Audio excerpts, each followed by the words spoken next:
নমস্কাৰ, পুনৰবাৰ আপোনালোকৰ মাজলৈ এটা নতুন ৰেচিপিৰ সৈতে আহিছোঁ। বহুত দিনৰ পাছত বলকচোন সকলোৱে চাওঁ।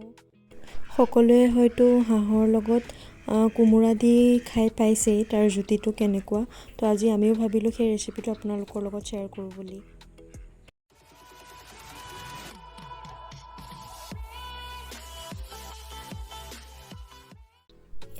এইখিনি হাঁহৰ মাংস আমি কিনি আনিছিলোঁ।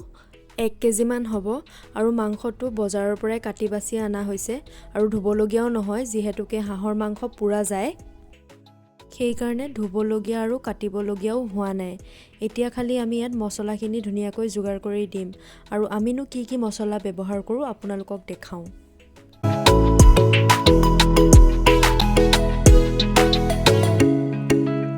এয়া কেইটামান জালুক, লগতে জিৰা কেইটামান ল'লোঁ, এয়া ধনিয়া গুটি আৰু এয়া জনি গুটি আৰু এয়া চব গুটি মানে গোৱামুৰি আৰু এয়া লগতে পাঁচফোৰণ কেইটামান। দিৱালী টাইম সেইকাৰণে মানে বম ফুটি আছে পুৰা। এয়া লগতে তেজপাত আৰু শুকান জলকীয়া আৰু এয়া গৰম মছলা আৰু লগতে এটা জাইফল, লগতে এয়া আদা আৰু নহৰু গুচাই ল'লোঁ। পিঁয়াজ আৰু আলু কাটি ল'লোঁ। পিঁয়াজটো সৰু সৰুকৈ কুটা নাই, কুটিহে ল'ম, দেখাম বাৰু আপোনালোকক সকলোখিনি। এয়া পিঁয়াজখিনি সৰু সৰুকৈ কুটি ল'লোঁ আৰু যিমানখিনি মছলা আছিলে গোটেইখিনি অলপ টাইম পানীত তিয়াই থ'লোঁ। কৈছিলোঁৱেই যিহেতুকে আমি হাঁহৰ মাংসৰ লগত কোমোৰা দি বনাম বুলি। তো এয়া ধুনীয়াকৈ আমি এটা চাইজত কোমোৰাখিনি কাটি ল'লোঁ আৰু লগতে আলুখিনিও ধুনীয়াকৈ কাটি ল'লোঁ। বিশেষভাৱে এইটো মাৰ ৰেচিপি হয়, সেইকাৰণে ভাবিলোঁ আপোনালোকৰ লগতো শ্বেয়াৰ কৰোঁ বুলি।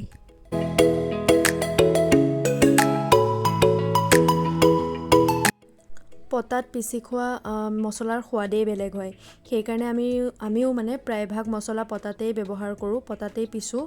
আৰু পটাত পিচি খোৱা মছলাটো পেটত পৰাৰ পিছত মানে তাৰ অপকাৰো নহয়, আৰু সেইকাৰণে মায়ে মানে বজাৰৰ পৰা কিনিও আনিছিলে পটা এখন। আৰু পটাত পিচা মছলাটো বহুত ধুনীয়াকৈ গুড়া হয়।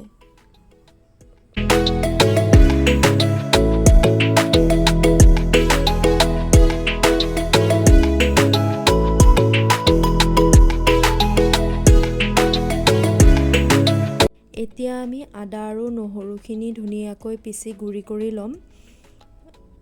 এয়া ধুনীয়াকৈ পিচি ল'লোঁ। এয়া দুইখিনি মছলা।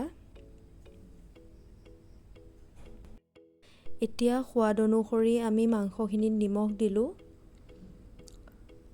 লগতে এয়া হালধিও দিলোঁ, লগতে পিচি ৰখা আদা আৰু নহৰু আধা দিলোঁ আৰু পটাত পিচা এইখিনি মছলা আধা দিলোঁ। বাকী থৈ দিয়াখিনি ভাজি থকাৰ অৱস্থাত দিম, তেতিয়া তাৰ সোৱাদটো বেলেগ হয়। লগতে এয়া পিঁয়াজ দিলোঁ, তেজপাতকেইটা দিলোঁ আৰু তেল দিলোঁ পৰিমাণ অনুসাৰে। আৰু ধুনীয়াকৈ এতিয়া আমি এইখিনি সানিম, ধুনীয়াকৈ মঠিম, মানে মাংসটোত ভিতৰত যাতে মানে মছলাখিনি ভালকৈ সোমাই যায়। মায়ে কোৱা অনুসৰি মানে পূৰা ভালকৈ মছলাখিনি আৰু মাংসখিনি সানিব লাগে, তেতিয়া তাৰ সোৱাদটো বহুত বেছি বেলেগ হয় মানে।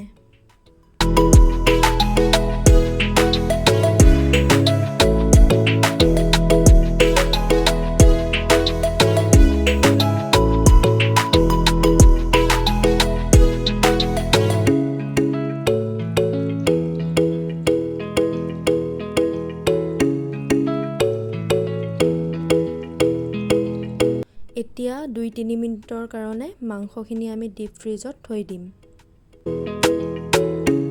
এতিয়া আমি কোমোৰাখিনি পাতি দিলোঁ, লগতে কেৰাহীটো বহাই পৰিমাণ অনুসাৰে তেল দিলোঁ। তেলখিনি মানে কমাই দিছোঁ কাৰণ মাংসখিনি সানোতে আমি তেল দিছিলোঁ আৰু কোমোৰাখিনি বহাই দিওঁতে তাত কলখাৰ আৰু অলপ নিমখ দিছিলোঁ। এতিয়া পিঁয়াজখিনি ভাজি আছোঁ, ভালকৈ ভাজিব লাগিব।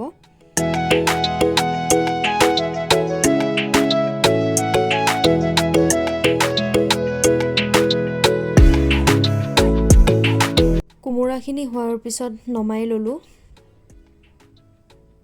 আৰু লগতে পিঁয়াজখিনিও হৈছিলে, তাতে আদা নহৰু যিখিনি ৰাখিছিলোঁ সেইখিনি ভাজি ল'লোঁ।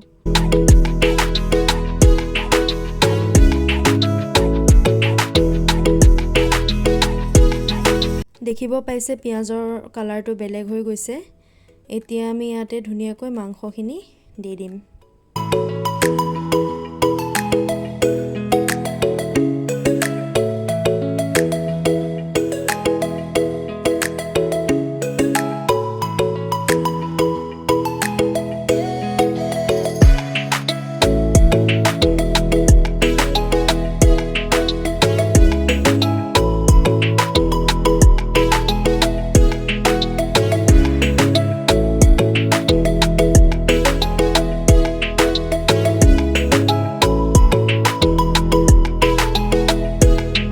এতিয়া ল' ফ্লেমত অলপ টাইম সিজিবলৈ দিম। এইখিনি মছলা পানী আমি থৈ দিছিলোঁ, একেবাৰে শেষত দিম আৰু মছলাখিনিও একেবাৰে শেষত দিম। মায়ে লগতে এটা মূলাও কাটি দিলে ধুনীয়াকৈ চাইজত, একেবাৰে শেষতে দিম যেতিয়া মছলাৰ পৰা তেলটো ওলাব। আৰু লগতে কোমোৰাখিনিও আমি একেবাৰে সেই তেল ওলোৱাৰ পিছত যেতিয়া হোৱাৰ টাইম হ'ব তেতিয়া দিম। এতিয়া আমি মাংসখিনি ধুনীয়াকৈ ঢাকন মাৰি দিম।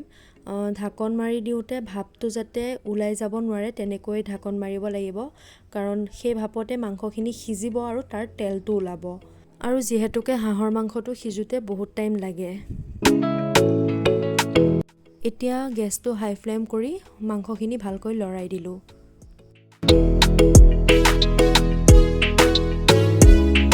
দেখিছেই চাগে মাংসৰ পৰা কি ধুনীয়াকৈ তেলখিনি ওলাইছে। আৰু এতিয়া ইয়াতে আমি মূলা আৰু আলুখিনি দি ধুনীয়াকৈ লৰাই দিম। পটাত পিছা আধা ৰাখি থোৱা মছলাখিনি মায়ে ঘপককৈ দি দিলে। মই ভিডিঅ'টো সেইখিনি সময়ত কৰা নহ'ল, ইয়াৰ আগতেই সেই মছলাখিনি দি দিছিলে। A few moments later.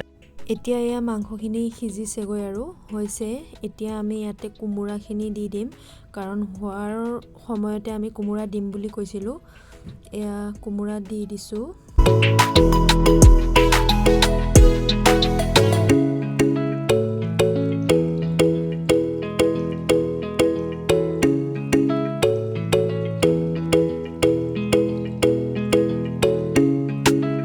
Almost মাংসখিনি ৰেডি হৈছে আৰু সেইকাৰণে ভাবিছোঁ পানী দিয়াৰ আগতে অলপ টেষ্ট কৰি চাওঁ কেনেকুৱা হৈছে, কাৰণ আমাৰ মায়ে বনোৱা মাংস মানে জুতি বেলেগেই হয়।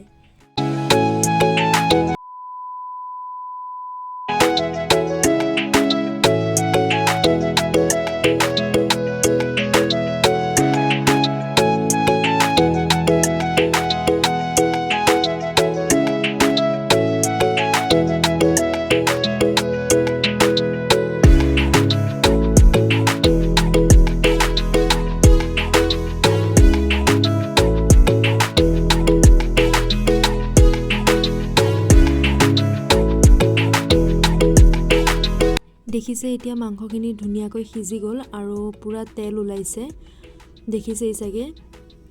এতিয়া আমি ইয়াতে গৰম পানী দি দিম।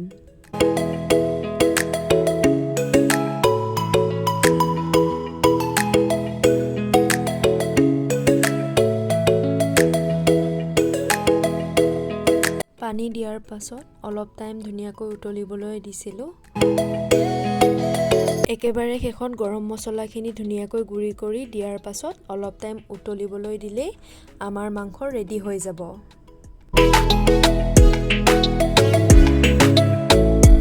এয়া আমাৰ মাংস ৰেডি হৈ গ'ল। এতিয়া আমি খাওঁ আৰু যদি আপোনালোকে ভাবে এই ৰেচিপিটো ঘৰত এবাৰ সকলোৱে বনাই চাব পাৰে। আৰু যদি ভিডিঅ'টো ভাল লাগিল তেনেহ'লে লাইক, শ্বেয়াৰ, কমেণ্ট এণ্ড চেনেলটো ছাবস্ক্ৰাইব কৰি দিব আৰু লগতে বেল আইকনটো দবাই দিব। আৰু নতুন নতুন ৰেচিপি আপোনালোকৰ মাজলৈ সোনকালে লৈ আহিম।